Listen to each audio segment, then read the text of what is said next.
Es un hecho que las patinetas y bicicletas eléctricas están por todos lados en las calles de Colombia. Y claro, con tanta gente usándolas, la pregunta es inevitable. ¿Cuáles son las reglas del juego? Bueno, vamos a desmenuzar la ley que pone todo esto en orden.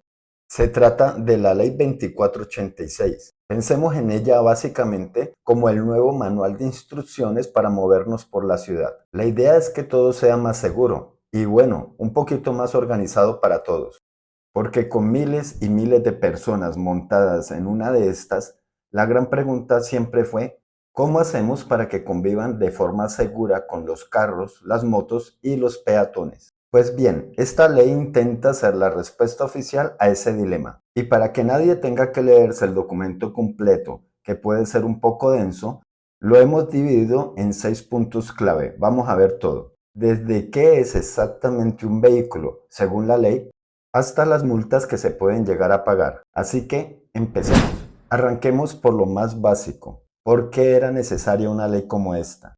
¿Cuál es el propósito de todo esto? El corazón de la ley en realidad es encontrar un equilibrio. Por un lado, la seguridad, que es fundamental para todos en la vía, y por el otro, impulsar las ventajas de una movilidad más limpia y sostenible para las ciudades. Perfecto, pero para que estas reglas se apliquen, primero hay que tener claro de qué tipo de aparatos estamos hablando. No todo lo que tiene ruedas y un motor eléctrico entra en esta categoría. Aquí está la primera definición clave. Esta es la categoría oficial que agrupa a la gran mayoría de patinetas eléctricas, hoverboards y otros aparatos parecidos que vemos a diario. Y luego están las bicicletas eléctricas, que tienen su propia categoría. Es súper importante tener esto claro, porque la ley las trata un poquito diferente a las patinetas, sobre todo cuando hablamos de por dónde pueden circular. Y ojo, este número es el límite técnico. Para que un vehículo entre en esta regulación, su motor no puede tener más de 1000 vatios de potencia. Si se pasa de eso, ya estamos hablando de otra cosa, probablemente regulada más como una motocicleta. Muy bien, ahora sí, vamos a la parte que seguramente todo el mundo quiere saber. ¿Cuáles son las reglas para andar en la calle? ¿Qué se puede y qué no se puede hacer? Primera regla, y es muy clara, la edad mínima. Hay que tener 16 años cumplidos para poder manejar uno de estos vehículos legalmente.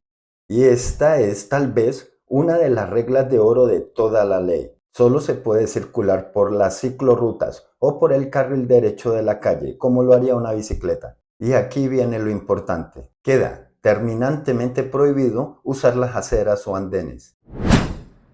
La velocidad, por supuesto, también está controlada. Si se va por una ciclorruta, el límite es de 25 km por hora. Si se va por la calle junto a los carros, se puede ir un poco más rápido, hasta 40 km por hora.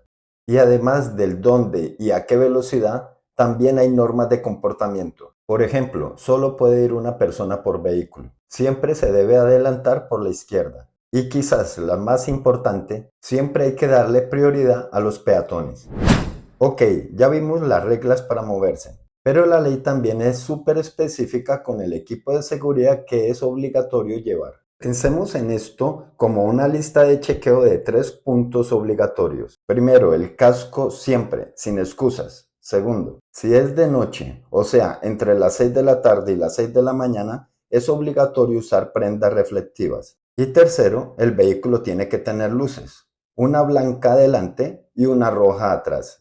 Bueno, no todos son reglas y obligaciones. La ley también trae unos beneficios bien interesantes para quien usan estos vehículos, pero claro, también hay consecuencias si no se cumplen las normas. Y aquí está la parte que a muchos les va a gustar. La ley dice que para estos vehículos no se necesita licencia de conducción, no se exige el SOAT y no hay que matricularlos. Esto, claro, los hace mucho más baratos y fáciles de usar que un carro o una moto. Pero así como hay beneficios, también hay multas. Si se cometen infracciones clave como andar por la acera o pasarse la velocidad, la sanción es de 6 salarios mínimos legales diarios vigentes. Para que nos hagamos una idea, en 2024 esos son unos 260,000 pesos. Y mucho ojo, no usar el casco no solo da multa, sino que también pueden inmovilizar el vehículo. Pero la ley no solo pone deberes, también da derechos. Y uno muy importante es que protege a los que van en estos vehículos. Exige que los carros, al adelantarlos,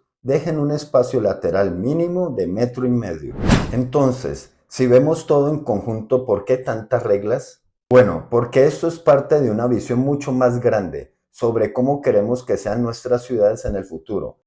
En el fondo, esto no se trata solo de multas. La idea es empujar a las ciudades a que inviertan más en cosas como ciclovías seguras y conectadas, en parqueaderos adecuados y en general en hacerle la vida más fácil a quienes eligen no moverse en carro. La propia ley lo dice clarito desde su primer artículo. El objetivo es promover el uso de estos vehículos como una alternativa real y sostenible. Así que bueno, el manual de reglas ya está sobre la mesa.